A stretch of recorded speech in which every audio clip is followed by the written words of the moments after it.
Ang isa nga dyan, sabi ko, hindi kasi ito dumaan sa Kongreso. Because they always claim not to be public utility companies. They claim that they are just mere agents. So pakiramdam nila, hindi na sila kailangan dumaan sa Kongreso. Kaya nga, from the very beginning, it's a fundamentally wrong contract. Because it did not pass through the scrutiny of Congress.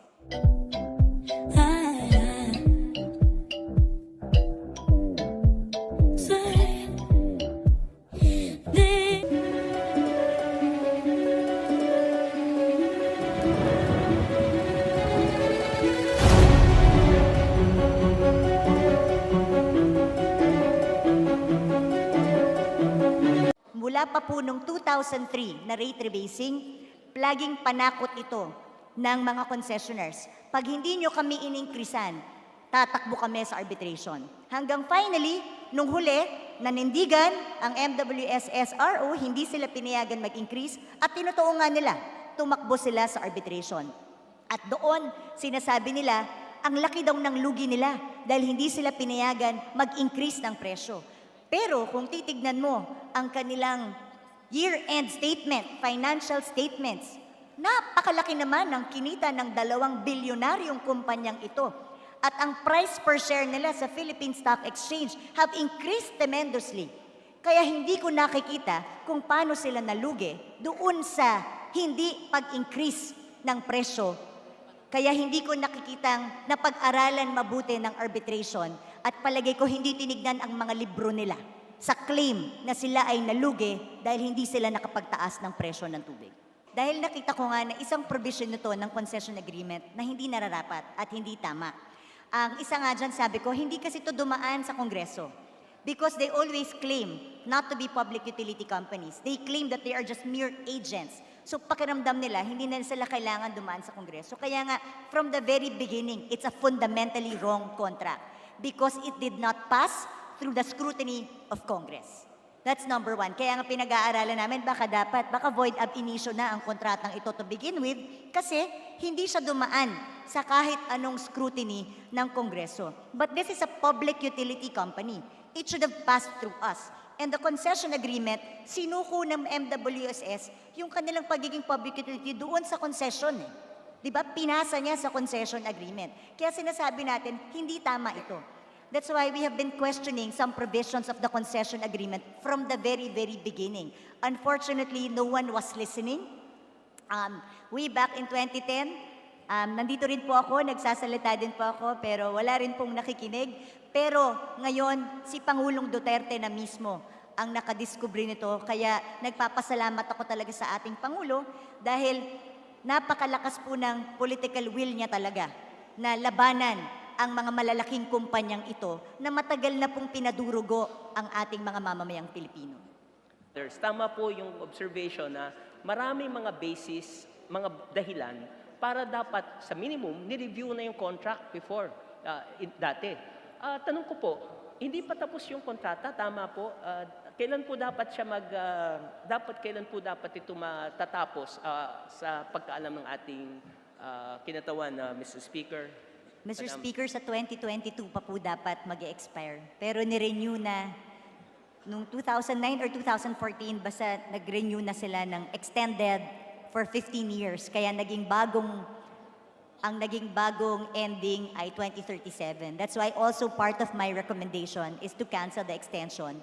Kasi walang performance review na naganap at hindi pa sila nag-account doon sa mga bagay na kinolekta nila na natigil. Di ba katulad nga yung sinabi ko, Laiban. Alam natin now, it still is a project that is not ongoing. Ito po ay kinukolekta na sa atin mula 2003. So magkano na po ba ang nakolekta doon? Ano po bang nangyari doon? They haven't accounted that sa atin. Yung replacement water, yung NIA na sinasabi natin dapat ibalik sa aming mga kababayan sa Bulacan ng mga farmers, that's a 5.4 billion project.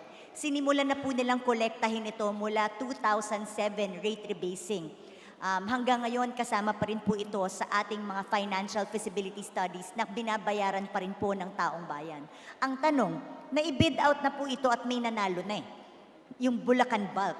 So nasaan yung pera na binayaran natin? Bakit ibang tao na ang gagawa ng supply ng replacement ng tubig sa Bulacan. So they haven't accounted for that. At yan ang dahilan kung ba't ayaw natin silang payagan na mag-increase ng presyo until such time na mai-account nila sa atin lahat ng kinolekta nila na hindi naman natuloy ng mga proyekto. Alam ba ng ating kagalang-dagang kinatawan, Mr. Chair, kung ano bang background dito? Why was it immediately extended when the fact is, hindi pa tapos yung kontrata, 2 years pa, 3 years pa from now?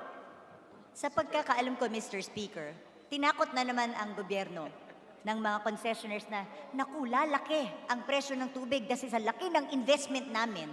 Pag dinivide mo, dun lang sa unang 25 years, masyadong lolobo ang babayaran ng taong bayan. Kaya i-extend nyo dapat para imbis na divided by 25, divided by plus 15 pa.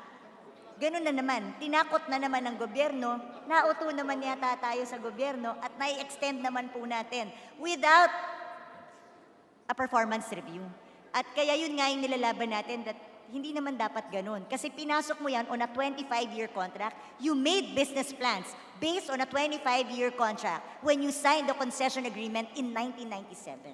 You cannot change the name of the game in the middle. Na, oops, teka lang, mas malaki pa pala yung gagastusin namin. So dapat i-extend nyo kami. Kaya hindi justified yung extension ng concession agreement.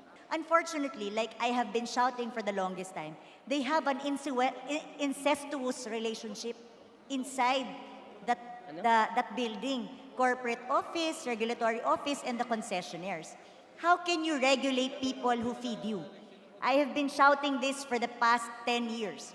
How can you regulate people who feed you? That's why I filed the Water Regulatory Commission bill in order for the regulation to be independent of the concessionaires and even the corporate office. Dahil regulatory office, ang nagpapasweldo rin sa kanila in essence are the concessionaires. So how can you regulate people who feed you? So by law, by concession agreement, it has to be the regulatory office, but they have not been doing their jobs for the longest time. Paliwanag po ito. Bakit? Ano bang pinagkaiba ng mere agents at yung sinasabi niyo pong public utility? Bakit po this is a concern for the public and others? Kung bakit ba ito ay importanteng aspeto para makita natin nansan ba yung tinatawag na obligasyon at liabilities ng mga naturang pribadong kumpanya, Mr. Chair, Your Honor. Yes, Mr. Speaker. Well, una-una, pag public utility company ka, hindi mo pwedeng ipasa ang corporate income tax mo at other business expenses sa taong bayan. Diba? Kaya they want to be declared as mere agents kasi hindi sila yung public utility. Pangalawa, hindi sila matatali doon sa 12% return on investment. Pangatlo, they cannot use the assets of MWSS before privatization to compute for the return on rate base. Dahil doon sa return on rate base na ginagamit, medyo technical lang po, na ginagamit sa pag-compute, ginagamit ang assets ng MWSS before the privatization. They did not spend on that. You cannot compute based on that one. But because they are not public utilities, ang kiniklaim nila, it's MWSS na kasama doon. Kaya ginagamit nila pati assets ng MWSS as part of it. That's why they can never, we can never consider them as mere agents. They are public utility companies because they deal with utilities. Kaya nga sinasabi ko, ito pong resolusyon na hawak ko, ito po ang isang senyas na ang regulatory office ay naging pabaya. Naging pabaya sa ating taong bayan. Dahil ito pong resolusyon na to, dineklara nila through a technical working group na sila ay public utility company, walang karapatan ang COA mag-audit sa kanila dahil hindi sila, yun pang isa, hindi sila ma-rate audit ng COA dahil hindi daw sila public utility. Hindi ma-audit ang kanilang mga libro dahil hindi sila public utility dahil sila ay agents lamang and remains to be private corporations. Kaya napaka-unfair po ng dokumento na to. Kaya like ko sinasabi, a mere technical working group can also reverse all that is written in this resolution. Itong resolution nito napaka-powerful. It declares them as mere agents. It kicks out COA as to rate audit them. And it insists that the return on rate base is computed based on using the assets of MWSS before privatization. At marami pa pong iba.